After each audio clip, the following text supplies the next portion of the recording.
കഴിഞ്ഞ വീഡിയോയിൽ ഞാൻ നിങ്ങളോടൊക്കെ പറഞ്ഞിട്ടുണ്ടായിരുന്നു ഞങ്ങൾക്ക് രണ്ടുപേർക്കും ഒരു സ്പെഷ്യൽ ഡേ ആയിരുന്നല്ലേ.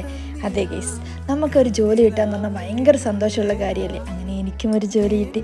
കല്യാണം കഴിഞ്ഞ് ഞാൻ രഞ്ജീവാണ് സ്ഥിരം കേൾക്കുന്നൊരു ചോദ്യമായിരുന്നു, ജോലിയായില്ലേ ജോലിയായില്ലേ. രണ്ടാമത്തെ ചോദ്യം നിങ്ങൾക്ക് എല്ലാവർക്കും അറിയാമായിരിക്കും, കുട്ടിയായില്ലേ എന്നായിരുന്നു. അങ്ങനെ ആര് ചോദിച്ചാലും ജന്തിവാട്ടിന് വലിയ കൂസലൊന്നും ഉണ്ടാവാറില്ല. പിന്നെ ഞാൻ ചെറുതായിട്ടൊന്ന് സാഡ് ആവാറുണ്ട്, ഈശ്വര എന്താ എനിക്ക് ജോലി കിട്ടാത്തതെന്നൊക്കെ വെച്ച് ഞാൻ ചെറുതായിട്ടൊന്ന് സാഡ് ആവാറുണ്ട്. പിന്നെ ഞങ്ങളിങ്ങനെ ഇൻ്റർവ്യൂ ഒക്കെ അറ്റൻഡ് ചെയ്തു. നമ്മൾ കുറേ ഇൻ്റർവ്യൂ അറ്റൻഡ് ചെയ്ത് നമുക്ക് കിട്ടിയില്ല. അങ്ങനെ ഒരു ഇൻ്റർവ്യൂ അറ്റൻഡ് ചെയ്തു. അങ്ങനെ അവർ ഞങ്ങൾ വിളിച്ചു വന്ന് സെലക്റ്റഡ് ആയി. നാളെ തന്നെ ജോയിൻ ചെയ്യാൻ വരണം എന്ന് പറഞ്ഞു. അങ്ങനെ രഞ്ജീവാട്ടിന് ലീവ് എടുത്തു. ഞങ്ങൾ പെട്ടെന്നെല്ലാം പ്ലാനാക്കി.